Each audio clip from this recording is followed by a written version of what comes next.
13 times. It was just after midnight when the call came in. Dispatch reported a disturbance at an old residence on the edge of town, nothing too unusual for this time of night, except for one detail. The caller hadn't spoken a single word, not a cry for help, not a whisper. Just heavy breathing, and then in the background, the unmistakable sound of a clock chiming. Once, twice, 3 times, all the way to 13. Before we begin, tell me, where are you listening from, and what time is it there? Officer Daniel Reeves had been on the force for nearly 2 decades. He'd seen his share of false alarms, domestic squabbles, and late-night pranks. But something about that recording made the hairs on the back of his neck stand up. 13 chimes. No clock he'd ever encountered struck 13. Not in real life. Not unless something was very, very wrong. The house sat at the end of a long, overgrown driveway, shrouded by oaks that hadn't been trimmed in years. Its windows were dark, the paint peeling like dead skin. A rusted mailbox leaned sideways, its letters long faded.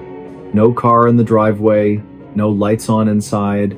Just silence, thick, suffocating silence. Reeves stepped out of his cruiser, hand resting lightly on his belt. The air was colder than it should have been for this time of year. He approached the front porch, boots crunching on brittle leaves. The wooden steps groaned under his weight, each creak echoing like a warning. He knocked.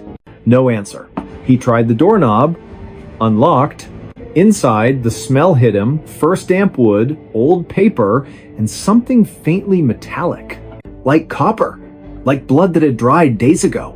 The living room was frozen in time. A threadbare armchair facing a cold fireplace, a coffee table stacked with yellowed newspapers, a rotary phone off the hook, its cord dangling like a severed vein. And then he saw it. In the far corner of the room, standing against the wall like a forgotten heirloom, was an antique grandfather clock, tall, ornate.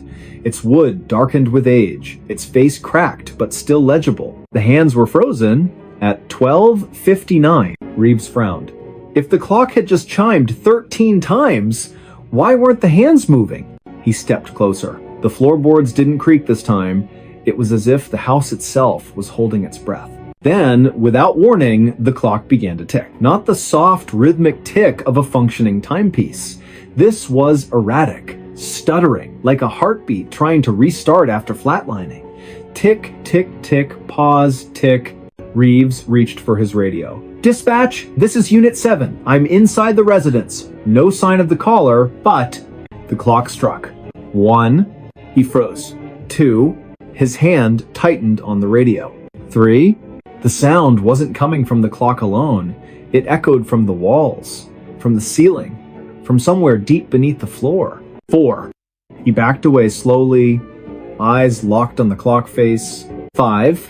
The minute hand twitched, then jerked forward past 12. To 1. 6. The room temperature dropped, his breath fogged in front of him. 7. A whisper brushed past his ear. Not words, just breath. Cold, wet. 8. He spun around. Nothing there. Just shadows stretching longer than they should. 9. The front door slammed shut behind him. 10. He ran to it, tried the knob. Locked. From the outside. 11. The ticking stopped. 12. Silence. 13. The clock face cracked down the middle. Glass shards fell to the floor like ice. And from inside the hollow cavity where gears and weights should have been, something moved. Not mechanical. Fleshy. Wet. Reeves didn't wait to see what it was. He kicked open the back door, stumbled into the yard, and didn't stop running until he was back in his cruiser, engine roaring, lights flashing. He never went back. The house was condemned a week later after neighbors reported strange noises always at night, always ending with 13 chimes. The city sent a crew to demolish it, but when they arrived, the house was empty. Not just abandoned, empty. No furniture, no walls, no floorboards, just a concrete foundation. And in the center of it all, the grandfather clock still ticking. They tried to remove it. Chains snapped, crowbars bent. The crane's engine died the moment the hook touched its frame. So they left it there. And every night, just after midnight, if you drive past that lot, if you roll your windows down and listen very, very carefully, you'll hear it. Tick, tick, tick. And then, clear as a bell. 1, 2, 3, all the way to 13. No one knows who built that clock, or why it counts beyond 12. But those who've heard it say the same thing. After the 13th chime, you don't feel like yourself anymore. Your thoughts get borrowed. Your reflection lingers a second too long. And sometimes, in the dead of night, you wake up standing in front of that empty lot, staring at the clock, waiting for it to call your name. Dispatch logs still list the original call as unverified disturbance. But Reeves? He retired early, moved 3 states away, changed his number, still checks his locks twice before bed. Because last Tuesday, just after midnight, his own wall clock, brand new digital battery powered, chimed once. Then twice. He unplugged it. It chimed a 3rd time. He hasn't slept through the night since. And if you're listening to this right now, ask yourself, what time is it where you are? Because if it's just past 12, you might want to cover your ears. Stay safe out there. His name wasn't on list. It started with a clipboard. Not a dramatic object, not something you'd expect to send chills down your spine, just a standard issue, weathered clipboard with a frayed metal clip and pages of neatly printed names. Standard procedure for any official evacuation. Standard until it wasn't. The setting was a small coastal town, quiet, the kind of place where everyone knows your coffee order and your dog's name. The streets were lined with salt bleach shingles and porch swings that creaked in the breeze. Tourists came in summer for the lighthouse and the fresh crab rolls, but locals stayed year-round, bound by generations of tides and tradition. But that night, the ocean wasn't calm. A storm was rolling in, not the usual summer squall, but something deeper, angrier. The kind that makes birds fall silent hours before it hits, that sends dogs whining into closets and old fishermen muttering prayers under their breath. The barometric pressure dropped so fast, some people reported nosebleeds. Authorities issued a mandatory evacuation for the low-lying neighborhoods. Not a suggestion, not a warning, a direct order. Buses lined the main street, engines idling in the thickening humidity. Volunteers in bright vests guided families to safety, checking names off printed manifests. Everything seemed under control, organized, efficient, almost routine, except for one man. He stood near the back of the line, duffel bag slung over his shoulder, eyes scanning the crowd like he was searching for someone who never showed up. He wasn't panicking. Not exactly. But there was a tension in his posture, a stillness that didn't belong among the chaos of crying children, barking dogs, and the occasional sob from someone clutching a framed photo. He wore a faded windbreaker, jeans, and boots caked with sand. Nothing unusual. Yet, people kept glancing at him, then looking away quickly, as if their eyes refused to settle on him for too long. When it was his turn, he stepped forward and gave his name to the volunteer holding the clipboard. The volunteer, a college student named Marcus, working community service hours after a minor traffic violation, frowned.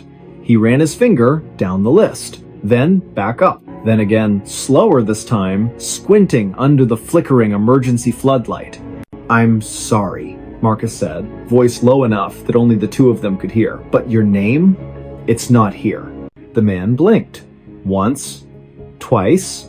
"That can't be right. I live on Seaview Lane, number 42. Marcus checked again, flipping to the next page, then the previous one. All residents from Seaview Lane are accounted for. Evacuated an hour ago. Your name, it's just not on the list. A cold silence settled between them, even as the wind picked up around them, whipping papers and plastic bags into the air like startled ghosts. "I've lived there for 12 years, the man said, voice steady but tight, like a rope pulled to its limit. "I pay taxes. I get mail. I'm on the census. I'm times here asterisk." Marcus hesitated. He looked to his supervisor, a retired firefighter named Ellis, who'd been overseeing the operation from a folding chair under a pop-up tent. Ellis had a face carved by decades of smoke and salt, his left eyebrow permanently raised from an old burn scar. He He approached slowly, boots crunching on gravel, and took the clipboard without a word. He scanned the list. His expression didn't change, but his knuckles whitened around the metal edge. "He's right," Ellis said finally, voice gravelly but calm. "You're not listed."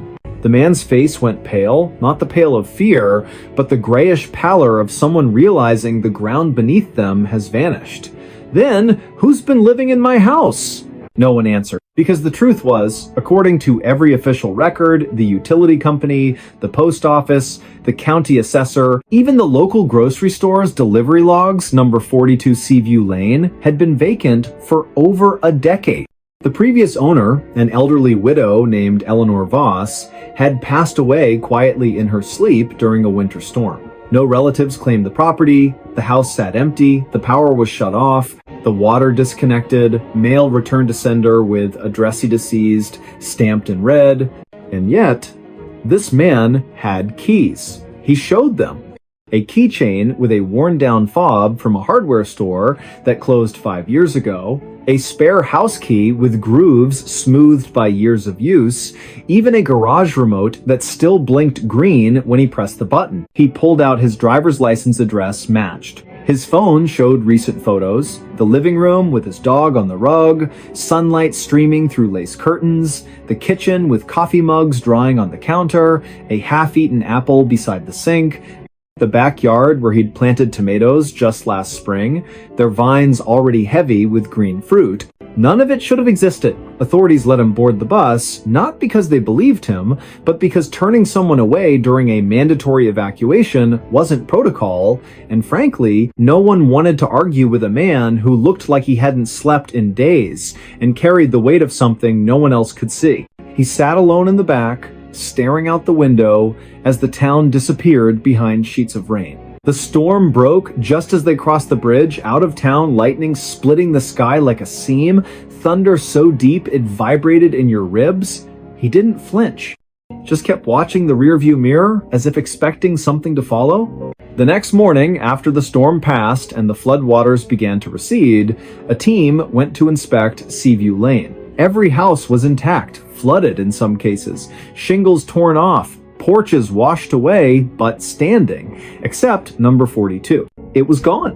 Not destroyed, not collapsed. Asterisk. Gone asterisk, as if it had never been built. The lot was empty, overgrown grass, a single mailbox post leaning in the mud, but no foundation. No rubble? No sign a structure had ever occupied that space?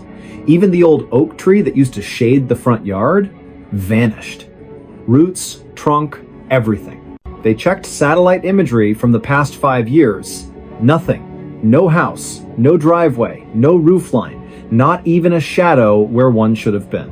But the man's photos? Still on his phone. Clear, detailed, real. Timestamps verified by the device's internal clock. Geotags placed him squarely at coordinates that, according to every map, were just empty land. He was questioned for hours, polygraphed, his background checked by state and federal databases. No criminal record, no history of mental illness, no aliases. He worked as a marine biologist at the local university, specializing in deep-sea sediment analysis. Quiet, reliable, never missed a day of work.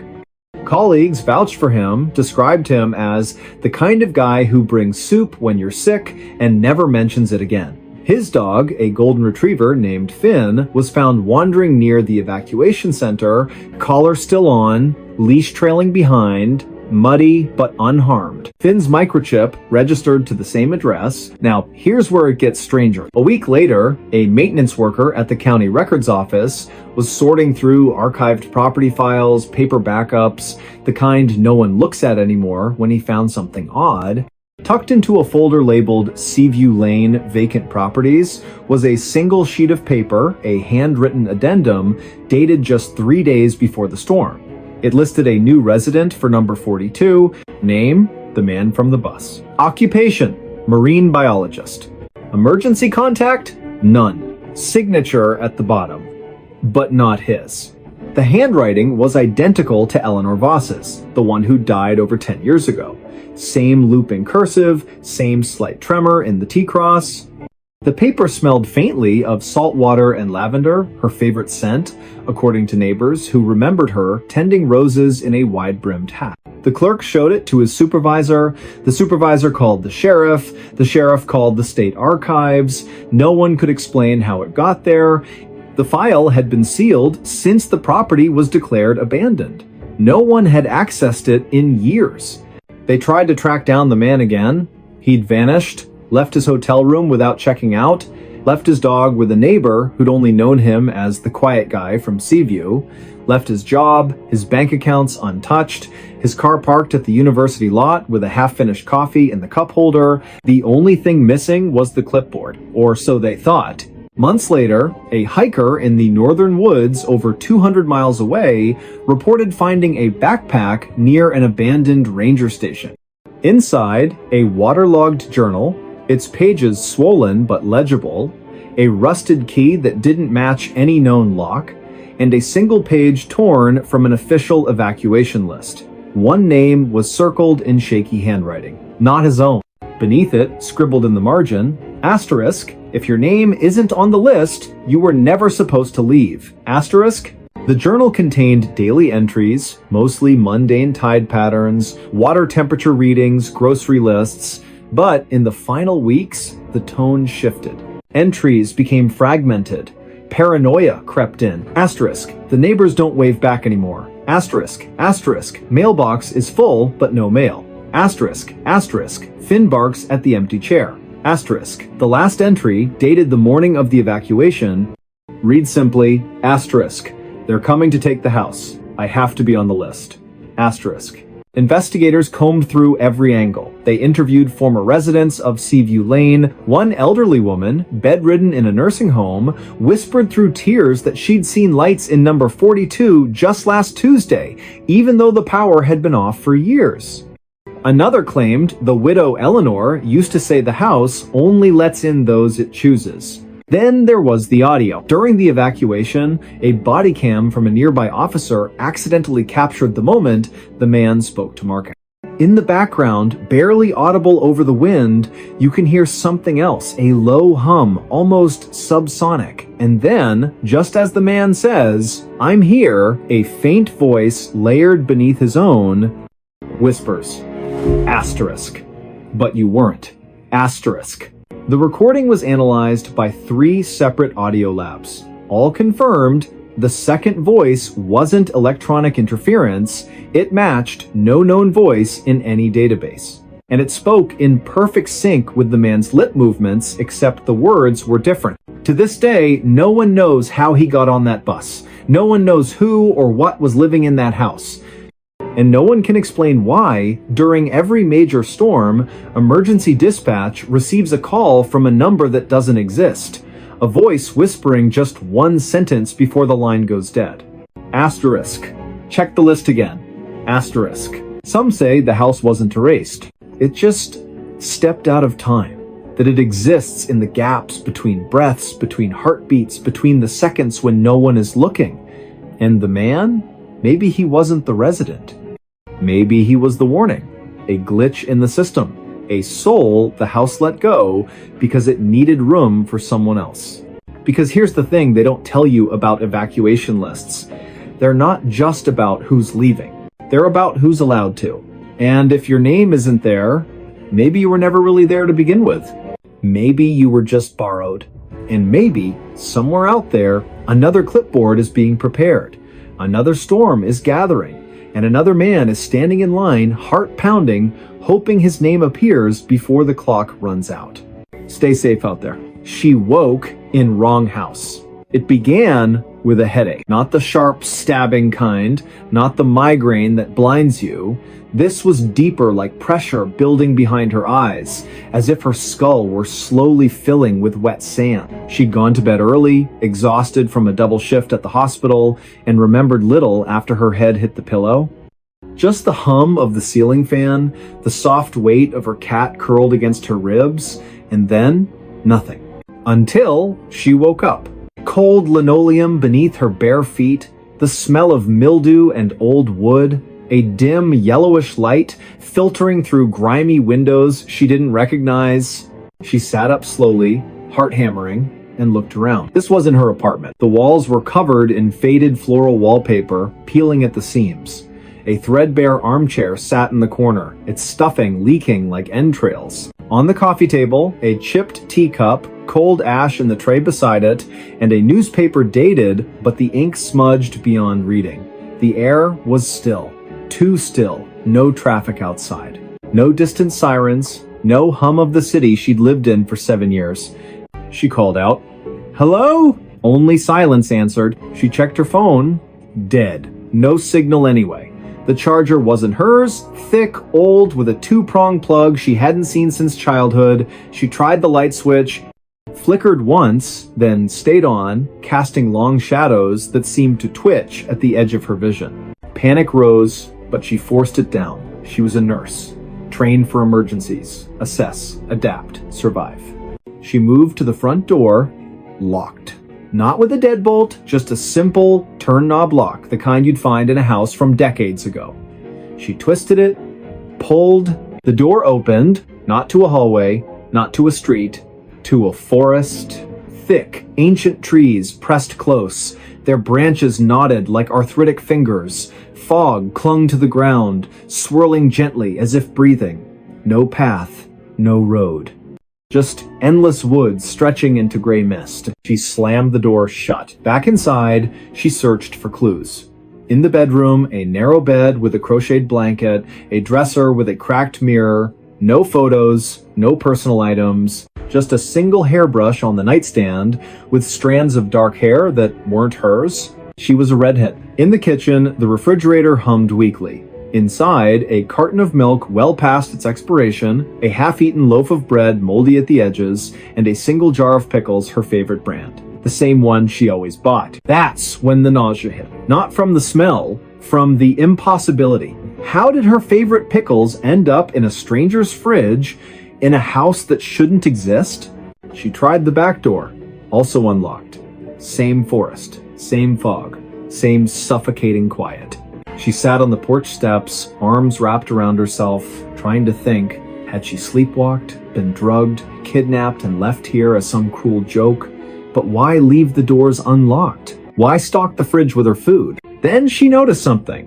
The trees, they weren't moving. No wind, no rustling leaves, not even a bird call. The forest was frozen, like a photograph or a stage set.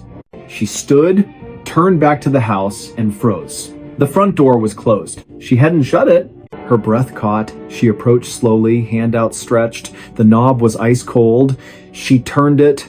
Inside, everything was the same, except the teacup was gone. In its place sat a fresh one, steam rising. She didn't touch it.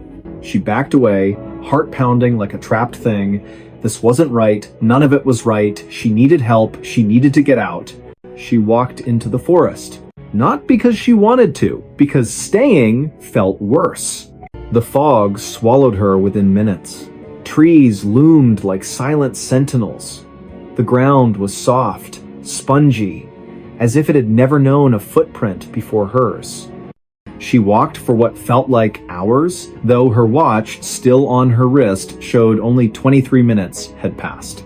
Then she saw it. A house. Identical to the one she'd just left. Same peeling wallpaper, same crooked porch, same yellow light in the window.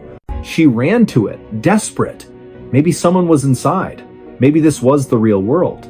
She burst through the door. The armchair was empty. The teacup sat on the table cold again. And on the floor, near the bed, lay her hospital ID badge. The one she'd worn to work the night before. Her name, her photo, her fingerprint smudge on the corner. She picked it up, hands shaking. Then she heard it. A soft creak from the hallway. Footsteps. Slow, deliberate, coming closer. She ducked into the closet, holding her breath. The footsteps stopped outside the bedroom door. Silence. Then, a whisper so quiet it might have been her imagination. Asterisk. You're not supposed to be here. Asterisk. Not angry, not threatening, just sad.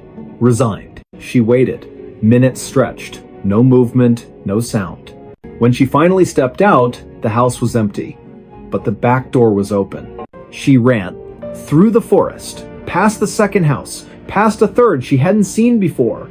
Each one identical, each one lit from within, each one with a steaming teacup on the table if she dared look inside. She didn't. She ran until her lungs burned and her legs gave out. When she woke again, she was in her own bed. Sunlight streamed through familiar blinds. Her cat purred on the pillow beside her. Her phone buzzed on the nightstand, missed calls from work, a text from her sister asking if she was okay. She laughed. A shaky, relieved sound. It was a dream, a stress-induced nightmare. That was all. She got up, showered, dressed, made coffee, checked the fridge pickles in the door, just where she left them. Everything was normal until she opened the closet. On the floor, tucked behind her winter boots, was a single teacup. Chipped, cold, stained with old lipstick. Not hers. She dropped it. It shattered. And that's when she noticed the smell. Faint at first, then stronger. Mildew. Old wood. Forest damp. It was coming from her sheets. From her hair. From inside her lungs. She called in sick, spent the day cleaning, washing everything, scrubbing the floors, throwing out the cup shards. But that night, as she lay in bed, she heard it. A soft creak from the hallway. Footsteps. Slow, deliberate, coming closer. She didn't move, didn't breathe. The doorknob turned, the door opened just enough to let in a sliver of darkness, and from the hallway, the same whisper. Asterisk, you left the door unlocked. Asterisk. She never slept in that apartment again. She moved across town, changed her number, avoided forests, stopped drinking tea. For months, nothing happened. Life returned to normal. She started to believe it was over. Then, last Tuesday, she woke up. Old linoleum beneath her feet, faded floral wallpaper, and on the coffee table, a fresh teacup. Steam rising, her favorite pickles in the fridge, and outside the window, the same endless forest waiting. Only this time, she didn't run, because deep down, she knew she hadn't woken up in the wrong house. She'd woken up in the only Times house that remembered her, and it wasn't going to let her go again. Police reports list her as a missing person now. Her apartment sits empty, untouched.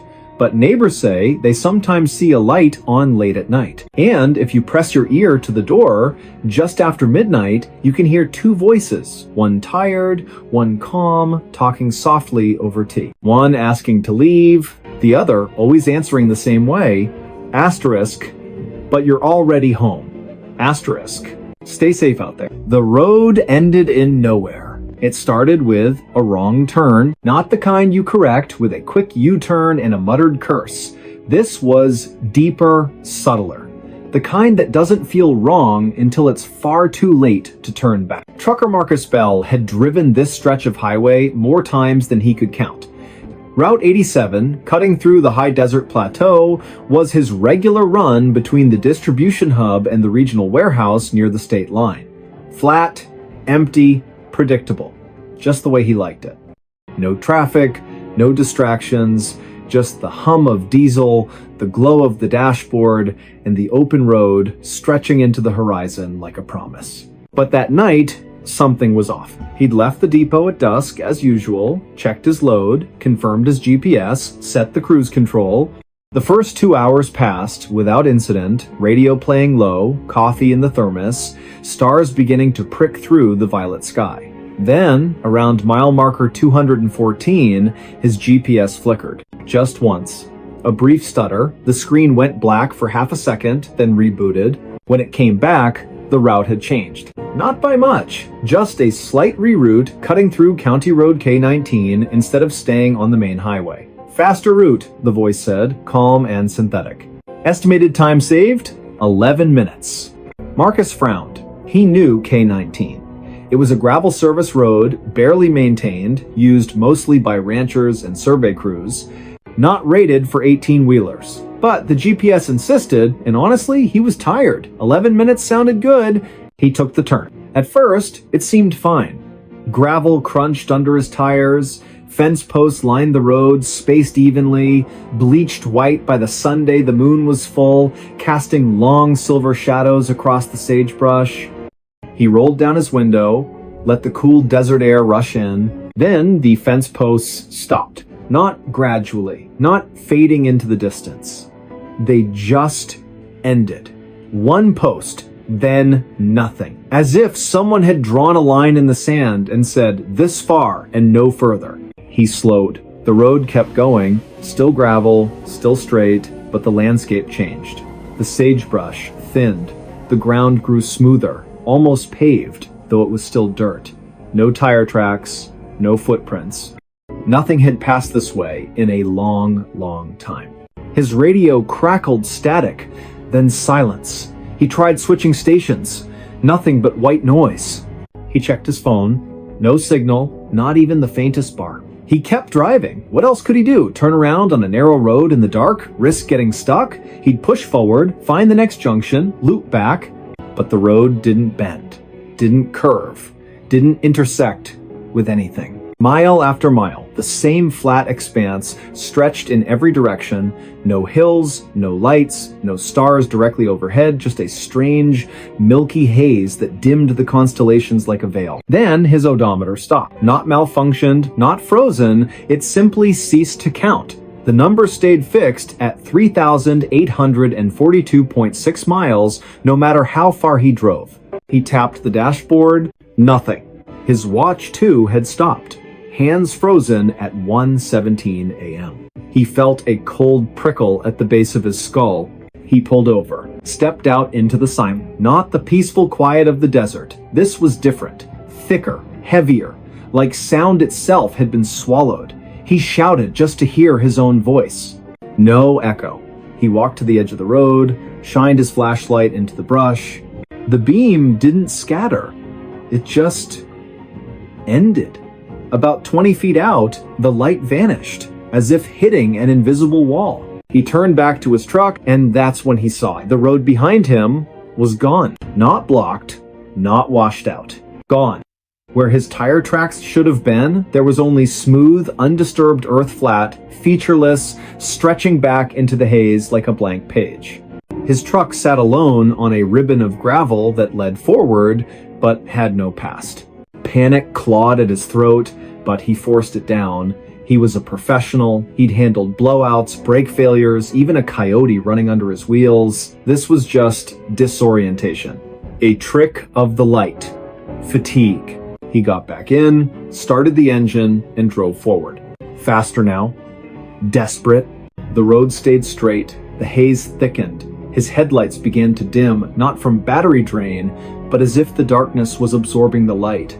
Then, up ahead, something appeared. A sign. Weathered wood, no reflectors, hanging crooked on a single post.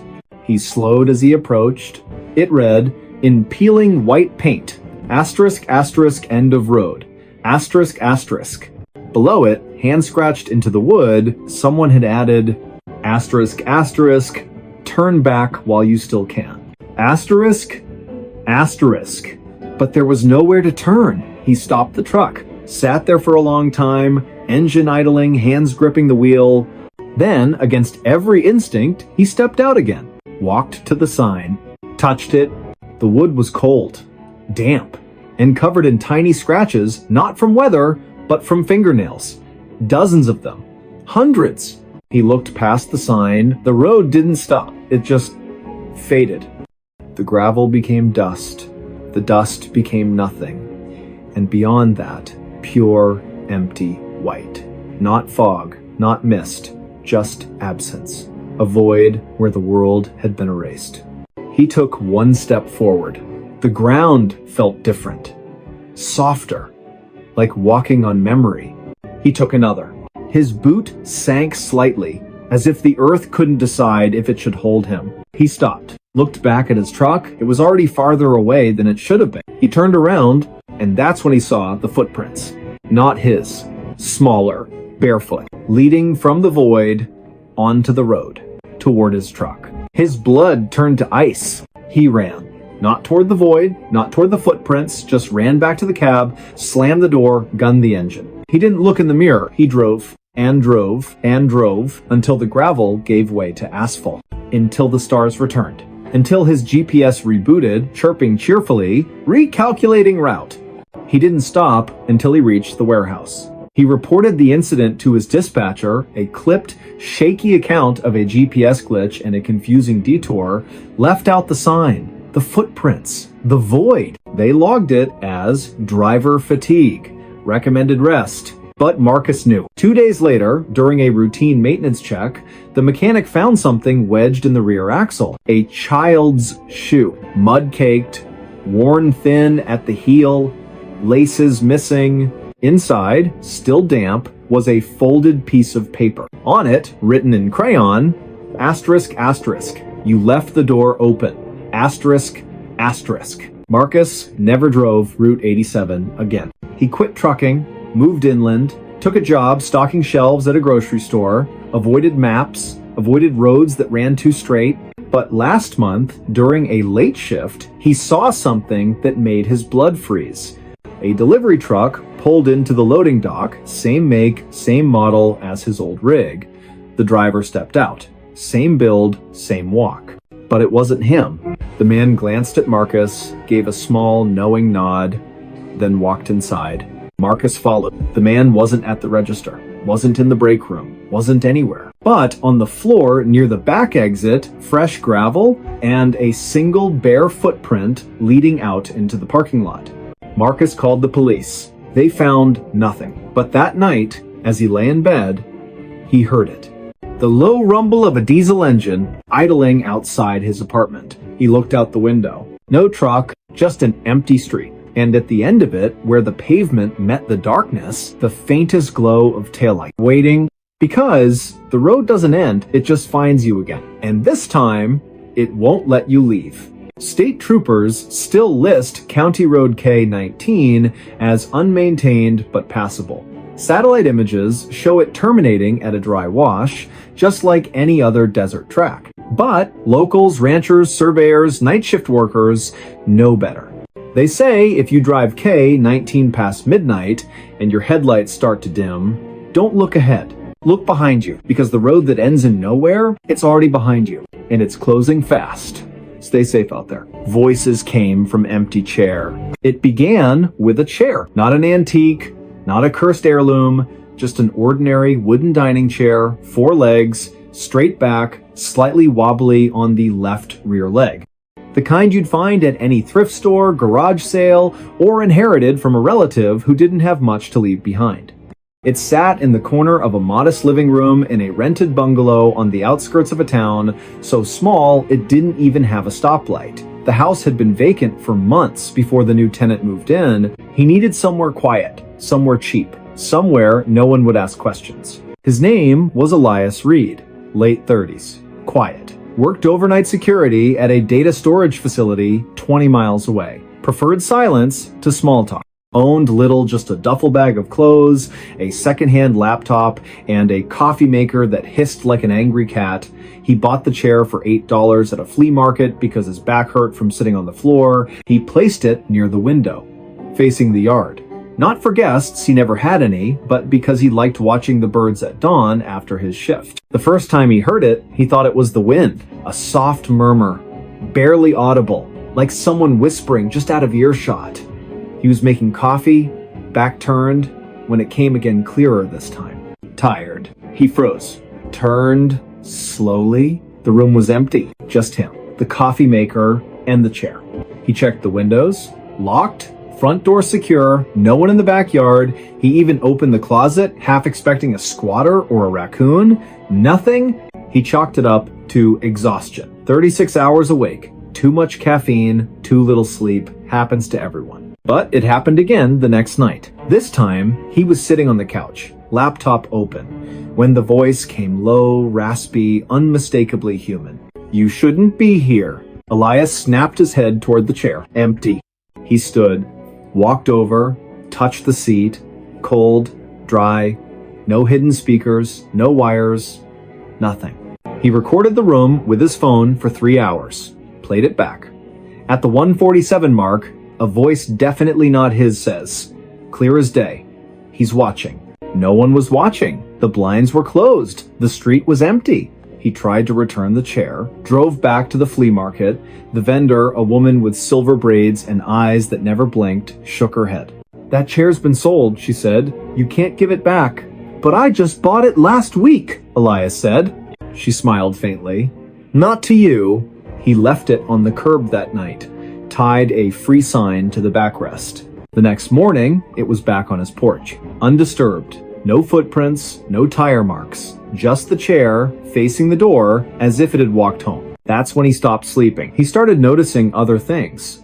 The chair would be in a different position each morning, turned slightly toward the bed or angled toward the kitchen, as if following his movements. Once, he found it in the hallway, blocking the bathroom door. He hadn't moved it. Then came the conversations. Not just single words, full exchanges between the chair and something else. One night, lying awake, he heard it. "Did you bring it?" "Yes." "Good. He's almost ready." Elias didn't move, didn't breathe. He stared at the ceiling, heart slamming against his ribs. The next day, he called a local priest. Not because he was religious, but because he'd heard stories. The priest came, sprinkled holy water, said a prayer, left quickly without making eye contact. Later, Elias found the priest's business card torn in half on the kitchen table. On the back, in handwriting that wasn't his, "Too late." He considered moving. But where would he go? And what if the chair followed? Then, one evening, he decided to test it. He sat in the chair just once to see what would happen. The moment he lowered himself onto the seat, the room changed. The air grew thick, humid, like a basement after a flood. The light dimmed, though the sun was still up.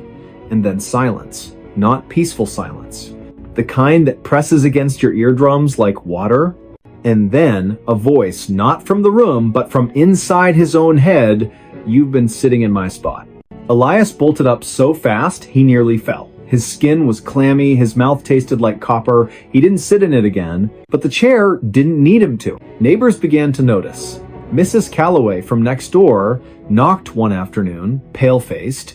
"Your lights were on all night," she said, "and I heard talking, two voices, like you had company." Elias shook his head. "I live alone." She stared at the window, at the chair. "Then who were you talking to?" He had no answer. The final incident happened on a Tuesday. Elias came home from work, exhausted, to find the front door unlocked. He always locked it. Always. He stepped inside, hand on his flashlight like a weapon. The chair was in the center of the room, facing the door, and on the seat, his security badge. The one he'd worn to work that night, the one he'd left clipped to his belt. He hadn't been home all day. He picked it up. The plastic was warm. Then the voice came, not a whisper, not a murmur, but a full sentence, spoken with calm certainty. "You don't need to go back." Elias backed out of the house, didn't pack, didn't call anyone, just got in his car and drove until the gas ran low. He never returned. The landlord found the house empty a week later. No note, no forwarding address, just the chair, still in the living room, and a single coffee cup on the table, half full, cold, but not stale, as if it had been poured that morning. The landlord threw the chair away, hauled it to the dump himself, but 2 days later, it was back on the porch. He burned it, built a small fire in the backyard, doused it in lighter fluid, watched the wood blacken and curl. The flames hissed, the legs cracked. For a moment, he thought he heard a sigh, but it might have been the wind. He buried the ashes. A month passed, no incidents. He rented the house to a young couple. They moved in on a Saturday. By Sunday night, they were gone. Left everything, clothes, dishes, even their cat. The only thing missing, the dining set they'd brought with them. In its place, in the exact center of the room, sat a wooden chair. 4 legs, straight back, slightly wobbly on the left rear leg, and on the seat, a child's drawn crayon on lined paper, a house, a tree, 2 stick figures holding hands, and in the corner, a third figure sitting in a chair facing away. Beneath it, written in shaky letters, asterisk asterisk, he's still here, asterisk asterisk. Police reports list Elias Reed as a missing person. No evidence of foul play, no financial distress, no known enemies. His car was found abandoned near a state park, keys in the ignition, engine cold. His phone last pinged near the county line, but the tower data was corrupted, unreadable. But dispatch logs tell a different story. 3 nights after he vanished, at exactly 2:18 a.m., a call came in from his home number. No one spoke, just breathing. And in the background, 2 voices. One tired, one calm. Arguing over who gets to sit down, locals avoid that house now. The porch sags, the paint peels, but every full moon, if you drive past and glance through the front window, you'll see it. The chair, always facing the road, always empty. But if you stop your car, roll down your window, and listen very, very carefully, you'll hear it. A whisper. Soft, patient, inviting. Go ahead, it says. Take a seat. And if you do, you might never get up again. Because some chairs aren't meant for the living. They're waiting for someone to fill the silence. Stay safe out there. He found her diary yesterday. It started with a box. Not a suspicious package. Not a locked chest. Just a plain cardboard moving box left on the curb outside a recently vacated apartment complex in a quiet neighborhood where nothing ever happened. The kind of place where mail carriers wave, dogs bark at squirrels, and the biggest drama is whether the recycling gets picked up on Wednesday or Thursday. The man who found it, Daniel Mercer, wasn't looking for anything. He was just walking his dog, a scruffy terrier named Rook, after a long shift at the municipal water treatment plant. He liked these walks. Predictable, calm, the kind of routine that kept the noise in his head at bay. He'd moved into the complex 6 weeks earlier after his divorce. Needed a fresh start, a blank wall, a quiet room. The box sat tilted against a storm drain, damp from overnight rain, its flaps half open. Most people would have walked past, but something about it, the way it seemed out of place, the way the streetlight caught a glint of something inside, made him stop. He nudged it with his boot. Inside, a tangle of old clothes, a cracked picture frame, a hairbrush with strands of dark hair, and near the bottom, a small leather-bound journal. He almost left it. But Rook sniffed the box, then whined a low, uneasy sound the dog only made when something was wrong. Daniel picked up the journal. It was heavier than it looked. The leather was worn soft at the edges, the spine cracked from use, no name on the cover, just a faint scent of lavender and something sharper underneath like pencil lead and dried tears. He took it home. Not because he wanted to snoop, but because it felt wrong to leave it in the rain. He told himself he'd turn it in to the leasing office in the morning. That was all. But that night, unable to sleep, he opened it. The first page was dated simply asterisk, day 1, asterisk, no year, no month, just day 1. The handwriting was neat at first, almost clinical, but grew increasingly frantic as the entries went on. The early pages described ordinary things, grocery lists, weather observations, a neighbor's cat that kept stealing her socks. But then, around day 23, the tone shifted. Asterisk. He's watching me again. Not from the street, from inside the walls. I hear him breathing when the house is quiet. I check the vents. Nothing. But I know he's there. Asterisk. Daniel frowned. Probably just someone's private thoughts. Maybe the previous tenant had mental health struggles. He should stop reading. But he didn't. Asterisk. Day 31. I stopped locking the doors. It doesn't matter. He doesn't use doors. He just appears. Last night, I woke up and he was standing at the foot of my bed. Didn't say anything, just stared. When I turned on the light, he was gone. But the floorboards were wet. Asterisk. Daniel set the journal down. His palms were sweating. He glanced at his own bedroom door, slightly ajar. He got up, closed it, locked it. Ridiculous, he told himself. But the unease lingered. He kept reading. Asterisk, day 44, I found footprints in the hallway this morning. Bare feet. Too large to be mine. They started at the bathroom and ended in the middle of the living room. Like he walked out of the shower and vanished. Asterisk, asterisk. Day 52, I stopped answering the phone. It rings. Once. Always once. Then stops. Caller ID says unknown. But when I pick up, I hear my own voice whispering things I never said. Asterisk. Asterisk, day 60, I know what he wants. He doesn't want me dead. He wants me to see him, to acknowledge him, But if I do, I'll never be alone again. Asterisk. Daniel's hands were shaking now. He flipped to the last entry. It was written in jagged, hurried strokes, ink smeared as if written with a trembling hand or in the dark. Asterisk. He's here, right now. I can feel him behind me. I won't turn around. If I turn around, he wins. But I have to write this down so someone knows. My name is Asterisk. The sentence ended mid-word. The rest of the page was blank. Daniel closed the journal slowly. His apartment felt colder than usual. The hum of the refrigerator sounded louder. Too loud, like it was covering something up. He stood, walked to the window, peered out. The street was empty. Streetlights cast long, still shadows. Nothing moved. He went to bed. But he left the light on. The next morning, he called the leasing office, asked if they knew who'd lived in Unit 3B, the apartment directly above his. The manager checked the records. No one's lived in 3B for over a year, she said. Plumbing issues, water damage. It's been sealed off. Daniel frowned. Then who left the box on the curb? Silence on the line. I don't know, she finally said. But no one's been in or out of that unit. The door's padlocked from the outside. He hung up, went back to the journal, flipped through it again, looking for clues, addresses, phone numbers, anything. On the inside back cover, tucked into the binding, he found a folded receipt from a local pharmacy, dated just 3 days ago, for sleeping pills, and a pregnancy test. Both purchased by someone named L. Varga. He searched the name online. Nothing, no social media, no public records. But he did find something else, a missing persons report filed 6 weeks earlier, a woman named Lena Varga.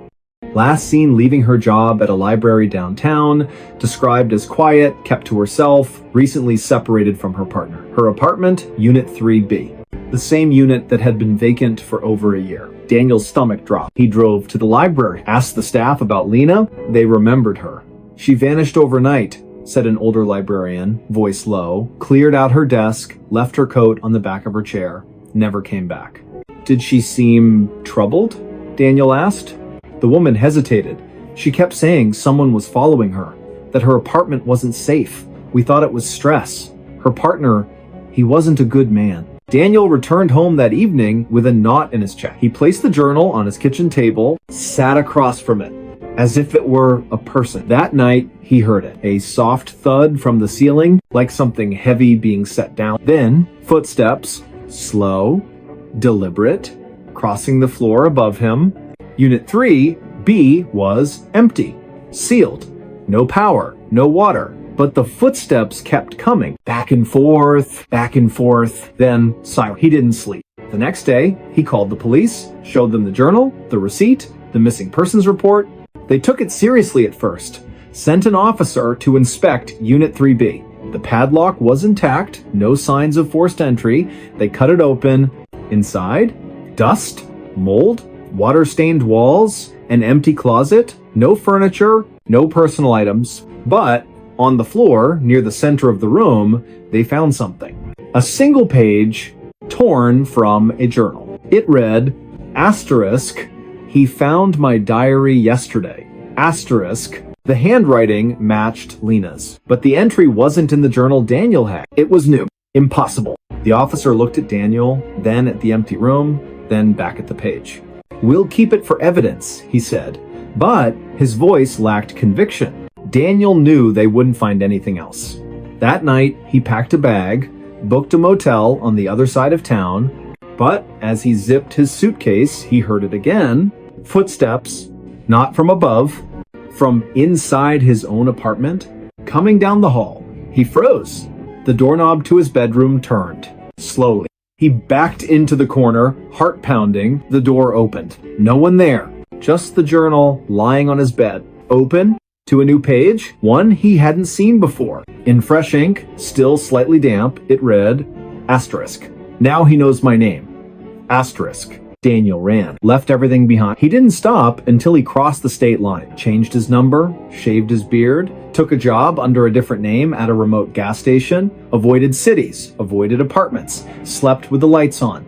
For months, nothing happened. He started to believe it was over. Then, last week, a package arrived at his P.O. box. no return address. Inside, a new journal, identical to the first.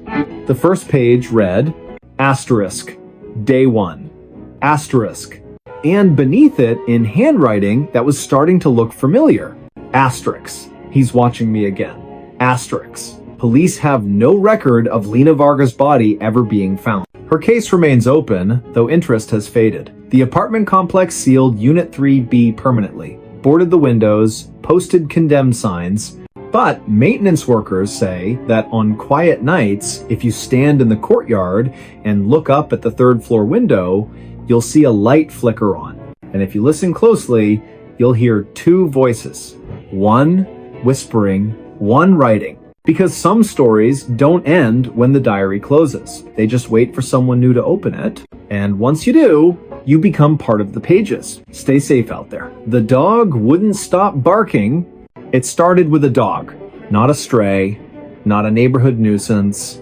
A German Shepherd named Coda, 8 years old, retired K9 from the county sheriff's department, adopted by a quiet man named Raylan Briggs after a career-ending injury during a suspect pursuit. Raylan lived alone in a single-story ranch house at the edge of a pine forest, 20 miles from the nearest town. He liked the silence, needed it, after years as a combat medic overseas. Coda was his shadow, loyal, calm, trained to detect threats before they happened, which is why, when Coda started barking at nothing, Raylan knew something was wrong. It began on a Tuesday night, just after midnight. Raylan was reading in his armchair, lamp casting a warm pool of light, rain tapping softly on the roof. Coda lay at his feet, ears perked but relaxed, until suddenly he bolted upright, hackles raised, and let out a deep, guttural bark toward the back door. Raylan set his book down. "Easy, boy," he said. Coda didn't stop. He barked again and again. Not the alert bark he used for raccoons or delivery trucks. This was different, urgent, almost desperate, like he was trying to warn someone who wasn't listening. Raylan checked the backyard through the glass door. Nothing. Just the rain, the swaying pines, the dark. He opened the door. "Go on," he said. "Do your business." Coda didn't move. He stood rigid, eyes locked on the tree line, lips curled back in a silent snarl. Raylan stepped outside, flashlight in hand. The beam cut through the downpour, sweeping across the wet grass, the woodpile, the old shed. No movement, no eyes reflecting in the dark, no scent of another animal. He called Coda. The dog backed away from the door, still growling low in his throat, and refused to go back inside until Raylan physically guided him. That night, Coda didn't sleep. He paced the house, front window, back door, hallway, living room, stopping every few minutes to stare at a wall or a corner, ears twitching as if tracking something invisible. Raylan checked every lock, every window, even the attic hatch, all secure. The next night, it happened again. Same time, same intensity, but this time Coda barked toward the hallway closet. Not the front yard, not the woods. The closet, Raylan opened it. Coats, boots, a broken vacuum, nothing out of place. Coda lunged forward, barking so hard his whole body shook until Raylan pulled him back. By the third night, Raylan hadn't slept in 72 hours. Neighbors started complaining. One left a note on his door, asterisk, "Your dog's been howling all night. Please control him." Asterisk. But Coda wasn't howling. He was barking. At specific thing. At 12:07 a.m., the hallway mirror. At 12:19 a.m., the basement stairs. At 12:33 a.m., the empty armchair. Each time, Raylan would investigate. Each time, nothing. Then, on the fourth night, Coda did something new. He stopped barking, stood in the center of the living room, stared at the ceiling, and whined. A soft, broken sound Raylan had never heard before, not in war zones, not during thunderstorms, not even when Coda got shot. Raylan followed his gaze. The ceiling was plain white drywall, no stains, no cracks. But as he watched, a single drop of water fell. Clink. On the coffee table, he frowned. It hadn't rained in 2 days. He climbed into the attic. Dust, insulation, old boxes. And in the center of the floor, fresh footprints, bare feet, too large to be his, leading from the attic access panel to the spot directly above his bed. Raylan's blood ran cold. He called the sheriff. Deputies came, searched the property, checked the attic, swept the woods, found nothing. No signs of trespassing, no forced entry, no evidence anyone had been there. One deputy, a former K9 handler himself, knelt beside Coda. "He's not barking at animals," the man said quietly. "He's barking at something he can't chase, something that doesn't leave tracks." Raylan didn't sleep that night. He sat in the armchair with a shotgun across his lap, Coda at his side, both of them watching the dark. At exactly 12:03 a.m., Coda's head snapped toward the front door. Not barking, just staring, ears flat, tail stiff. Raylan stood slowly, walked to the door, looked through the peephole. Nothing. He opened it. The porch was empty. But on the welcome mat soaked through, though the sky was clear, was a child's mitten. Muddy. Torn at the thumb. Raylan had no children, no visitors. He picked it up with a gloved hand. Inside, Coda was trembling. Not from fear, from rage. The next morning, Raylan drove to the local historical society. Asked about the land his house was built on. The archivist, an elderly woman with thick glasses, flipped through property records, then paused. "This parcel, it wasn't developed until the late 80s, she said. Before that, it was part of the Holloway property. They lived here for generations." She lowered her voice. "Their youngest son disappeared in the winter of, well, it doesn't matter when. He was 6 years old. Vanished from his bedroom. They searched for weeks, never found him. The family moved away. The house burned down a year later, accidental fire, they said." Raylan's throat tightened. "How old would he be now?" he asked. She did the math silently. "About your age," she said. Raylan left without another word. That night, he didn't turn on the lights. Sat in the dark with Coda, waiting. At 12 a.m., the barking started again. But this time, it wasn't at the walls. It was at Raylan. Coda stood 3 feet away, eyes locked on him, barking sharp, warning barks as if Raylan were the threat. Raylan froze. "Coda, it's me," he whispered. The dog didn't stop. Then, slowly, Raylan felt it, a presence behind him. Not a sound, not a smell. Just wait. Like the air had thickened. He turned. The armchair was empty, but the cushion was indented, as if someone had just stood up. Coda barked harder. Raylan backed into the kitchen, grabbed his keys, and left.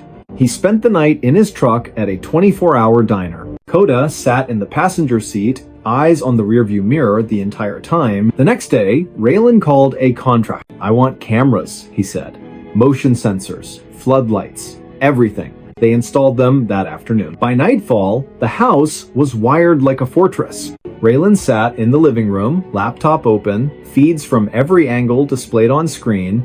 11:58 p.m. Coda lay at his feet, tense but quiet. 11:59 p.m. The dog's ears twitched. 12 a.m. Coda erupted into barking, furious, panicked, staring at the hallway. Raylan checked the camera feed. The hallway was empty. But then, on the thermal overlay, the system detected a heat signature. Human-shaped, standing in the hallway, not moving, just watching. Raylan's breath caught. He zoomed in.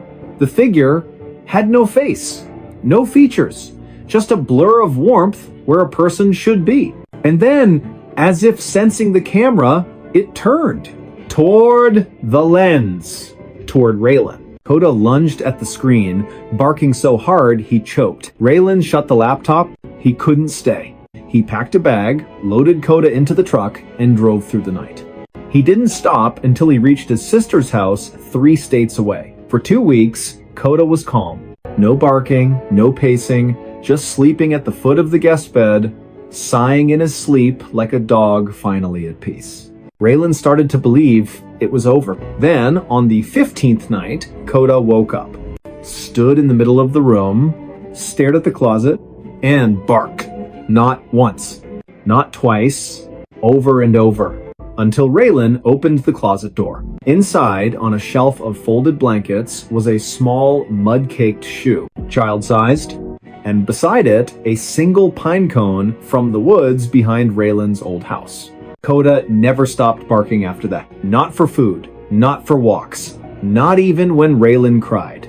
He just stood by the window facing east, barking into the distance, as if trying to warn someone who was already gone. Raylan moved again and again. Each time, within days, Coda would find something: a toy soldier in the yard, a wet footprint on the porch, a drawing tucked under the windshield wiper showing a house with a dog and a boy holding hands.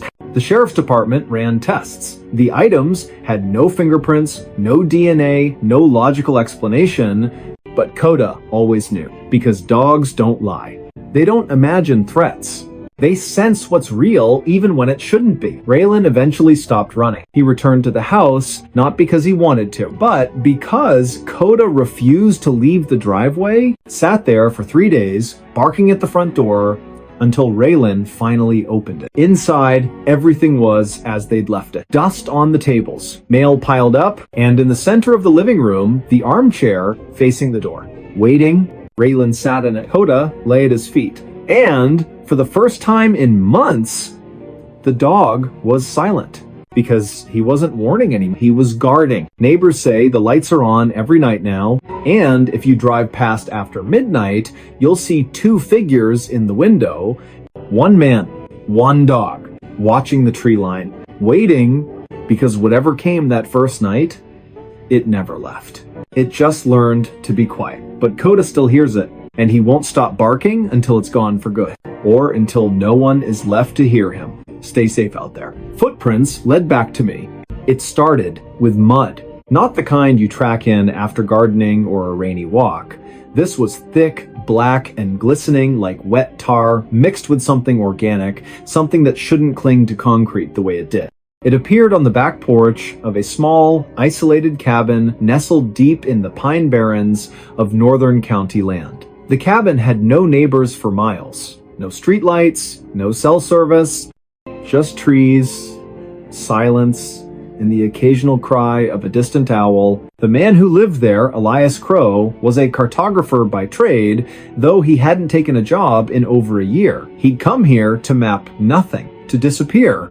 After the accident, the one that wasn't his fault but haunted him like a debt he could never repay, he needed a place where no one knew his name, where the past couldn't find him. He kept to himself, bought supplies once a week in town, paid in cash, spoke only when spoken to. The locals called him the quiet one. They didn't pry. That's how things worked out here. But on a cold, damp morning, just after dawn, he stepped outside to fetch firewood and saw them. Footprints leading from the tree line straight to his back door.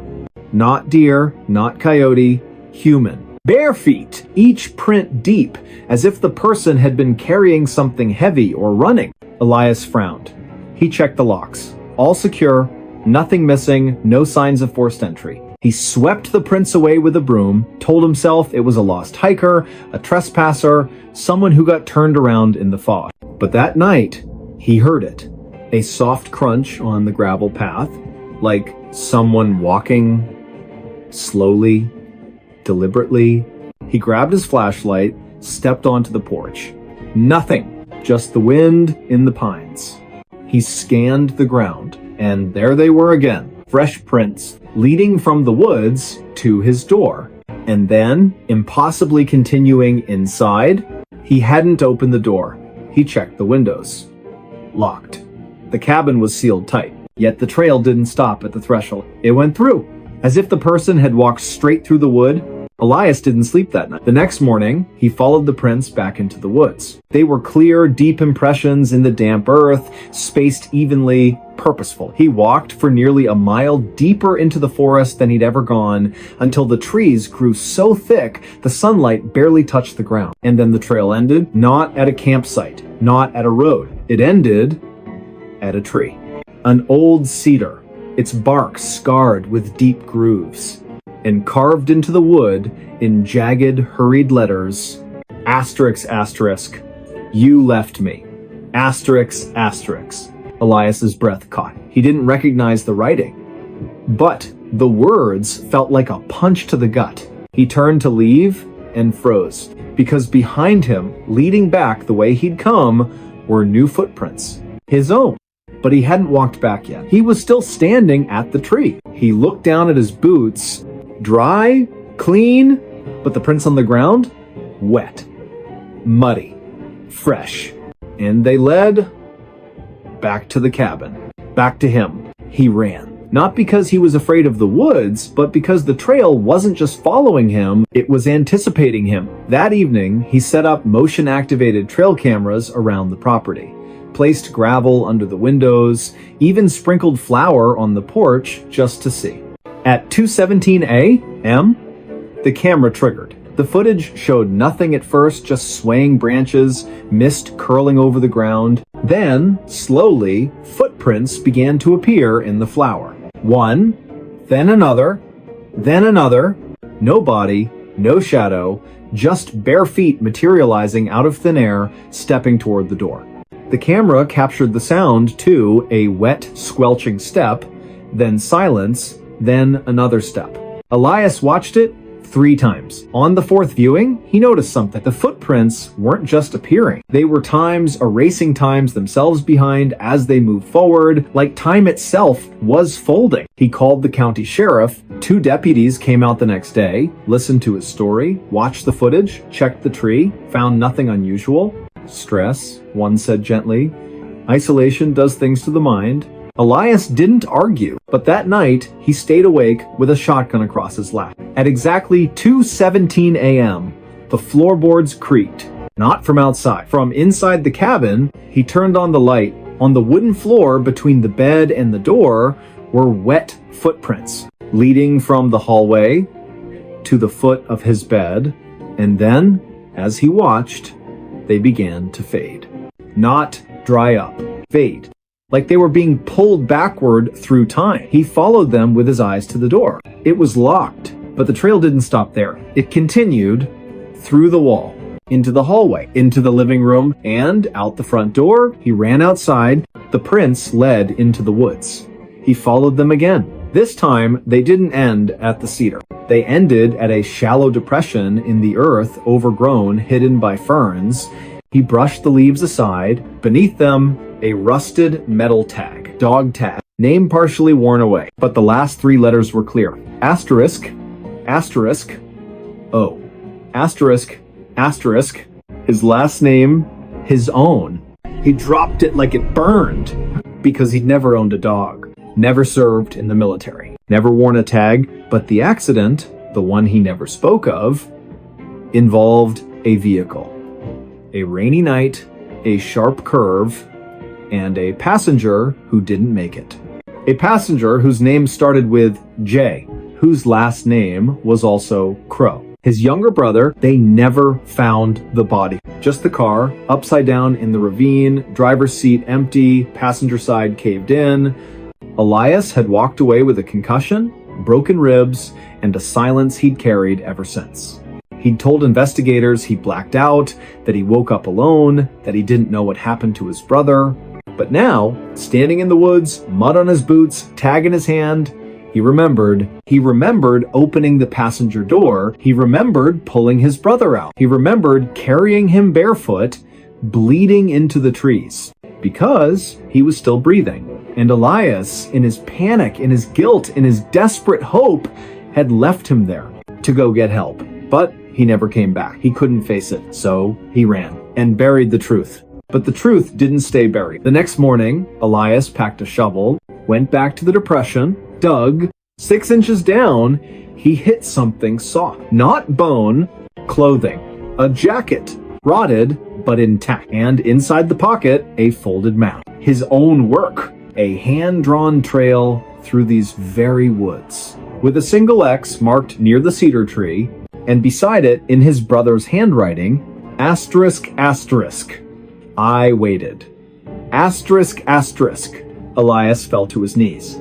That night, he didn't lock the doors.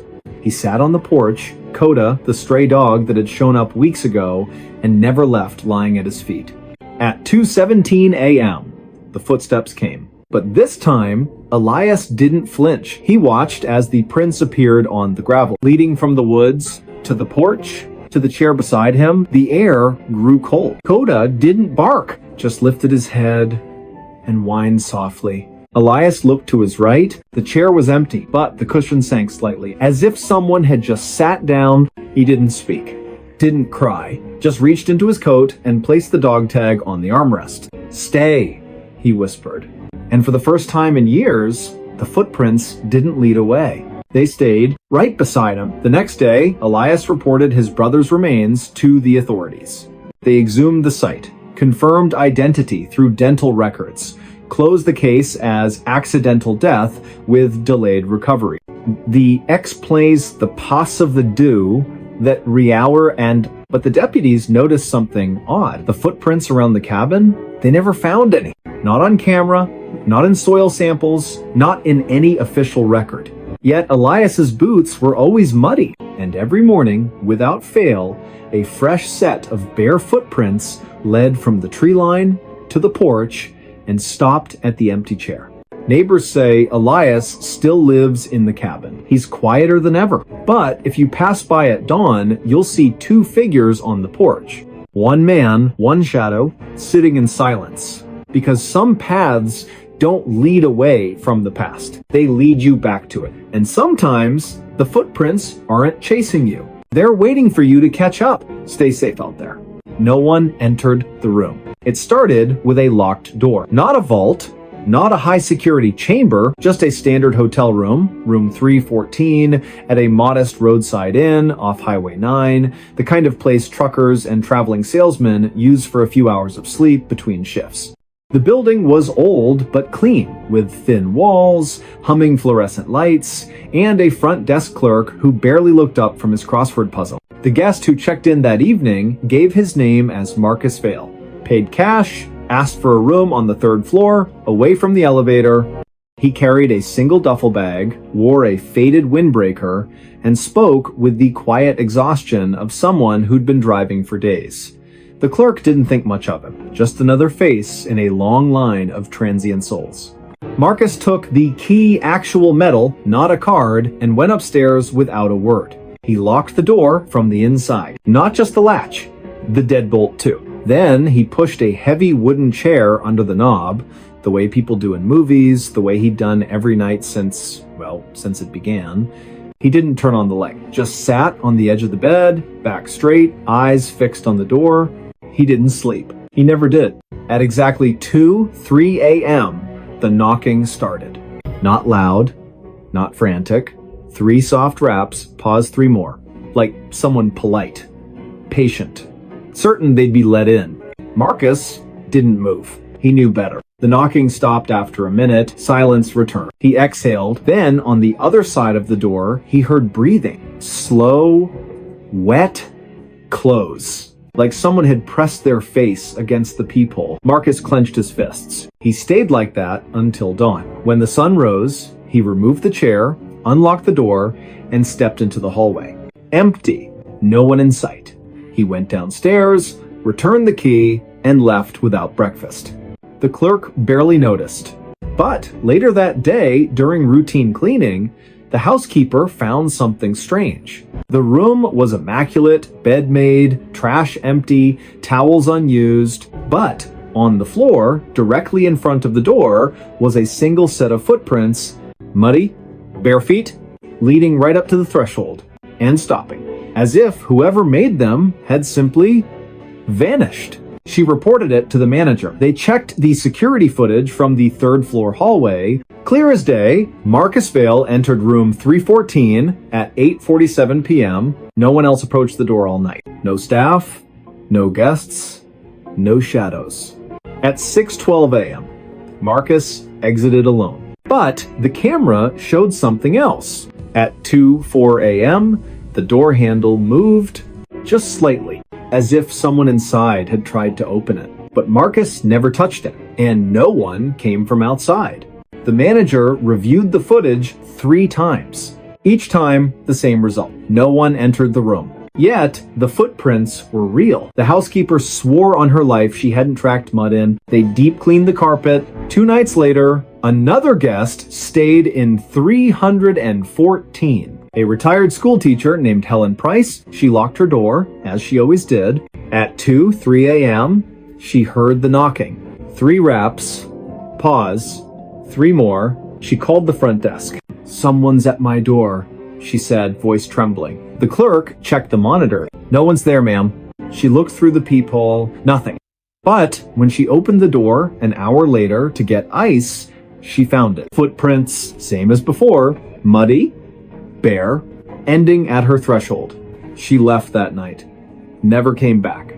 The inn's owner, a pragmatic man named Dale Mercer, didn't believe in ghosts. He believed in bad plumbing, faulty wiring, and overactive imaginations. But when 3 more guests reported the same thing, same time, same knocking, same footprints, he started to wonder. He installed a new camera inside room 314, hidden in the smoke detector wired directly to his office. Then he left the room vacant for a week. On the 8th night, he reviewed the footage himself. The room sat empty.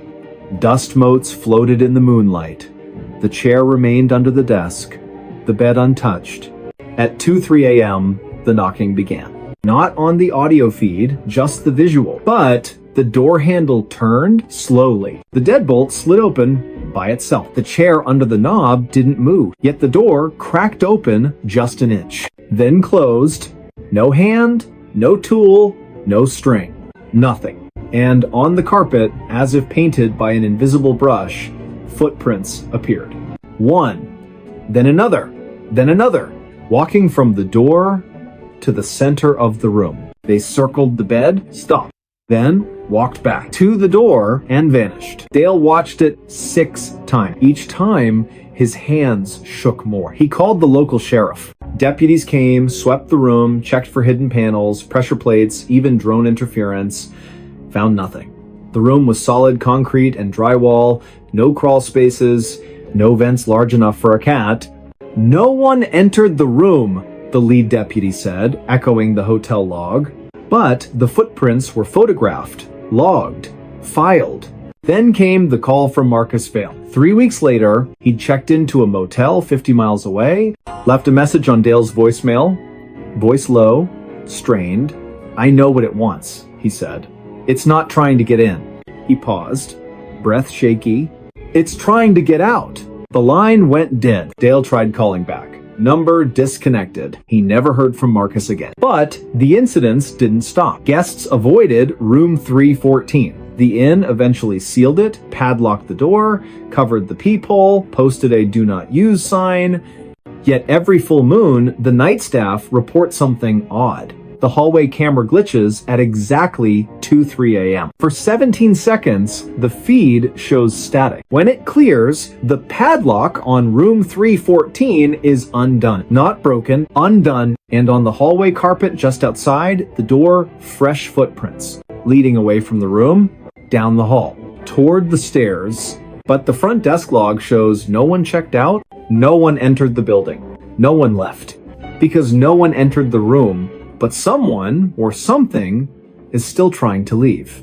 Investigators later traced Marcus Vale's past. He wasn't a salesman. He was a former orderly at a psychiatric hospital that shut down after a fire. One patient died in the blaze. A man who'd been catatonic for years locked in room 314. The only room with no windows. The only room with a chair bolted to the floor. The only room where, during the evacuation, staff swore they heard knocking. From the inside, after everyone was out, after the doors were sealed, after the fire started, they never found his body. Just a pair of bare footprints in the ash, leading from the bed to the door, and stopping, because the door was locked from the outside. Now, if you drive past that old inn, its sign faded, its windows dark, you might see a light flicker in room 314. And if you listen closely, just after 2 a.m., you'll hear it. 3 soft knocks, pause. 3 more, not asking to come in, asking to be let out, but no one's there to open the door. Because no one entered the room, and no one ever will. Stay safe out there. The photo had extra person. It started with a photograph, not an old yellowed portrait tucked in a dusty attic, not a blurry image from a ghost tour or a cheap Halloween prop. This was real.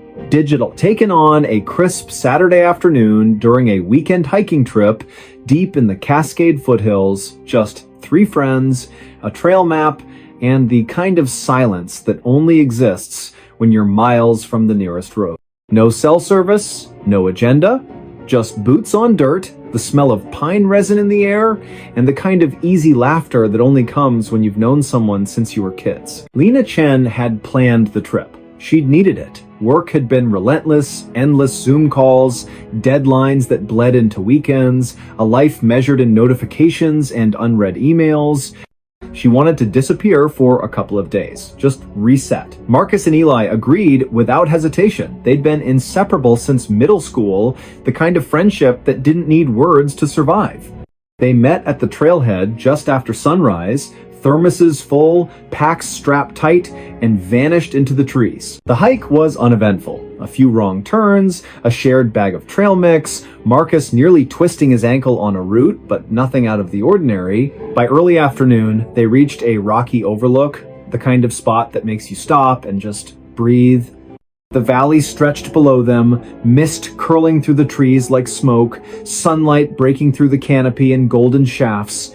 Lena pulled out her phone. "Come on, you two smile for once," she called, balancing on a flat stone. Marcus groaned, but turned, throwing an arm around Eli's shoulders. Eli rolled his eyes, but grinned anyway. They struck their usual pose, the one they'd done since high school graduation, since road trips and late-night diner runs and hospital waiting rooms. Lena snapped the photo. One shot. Perfect lighting. No need for a second. That night, back at the rented cabin, wood stove crackling, rain tapping the roof, Lena uploaded the day's photos to her laptop while the guys played cards at the kitchen table. She scrolled through them absently, Marcus tripping, Eli mimicking a squirrel, a blurry shot of a hawk overhead. Then she reached the group photo. She froze. Her finger hovered over the track. Behind them, in the shadowed tree line, just to the left of Eli's shoulder, stood a fourth figure. Tall, thin, dressed in dark, nondescript clothing that seemed to absorb the light rather than reflect it, not blurred, not a trick of motion, fully in focus, as if they'd been standing there, posing. Lena's stomach dropped. She zoomed in. The figure's hands hung at their sides. Head tilted slightly, not looking at the camera. Looking at times her asterisk. "Guys," she said, voice low. They looked up. She turned the screen. Marcus leaned in. "What the hell?" Eli squinted. "Is that a hiker?" "No one was on that trail," Lena said. "We didn't see a single person all day." They checked the metadata, timestamp 2:14 p.m. GPS coordinates matched the overlook exactly. No filters, no editing. The photo was raw, straight from her phone's camera roll. "It's gotta be a double exposure," Marcus insisted. "Or lens flare." But Lena knew better. She'd been facing that exact patch of woods for nearly a full minute before taking the shot. She would have seen someone. She would have felt someone. They deleted the photo. Went to bed, but the next morning, Lena opened her cloud backup just to confirm it was gone. It was there. And the figure was clearer, not because the image had changed, but because the shadows had shifted. Now, the face was partially visible, pale, gaunt, eyes wide open, staring directly into the lens. She didn't tell the guys. Instead, she ran a reverse image search. Nothing. Posted it anonymously to a well-known paranormal forum under the title asterisk. "Hiking photo, anyone seen this before?" Asterisk. Within hours, replies flooded in. Most were jokes. "Your new hiking buddy. Ghost tour guide. That's just Dave. He's always photobombing." But one message stood out. Sent from an account with no profile, no history, no IP trace. It read, asterisk. "That's not a person. That's a placeholder, and it's still looking for you. Asterisk." Lena deleted the post, blocked the account, told herself it was nonsense. That night, she woke to a sound. A soft tap on her bedroom window. She lived on the second floor of a quiet apartment complex. No trees nearby, no fire escape. She pulled back the curtain. Nothing. But on the glass, fogged slightly from the cool night air, was a handprint. Small, delicate, not hers. And below it, written in the condensation, Asterisk, asterisk. I was in the photo too. Asterisk. She packed a bag before dawn, stayed with a cousin across town, changed her number, avoided mirrors, avoided group photos, avoided forests. For 3 weeks, nothing happened. Then, during a team lunch at work, someone took a picture of the office crew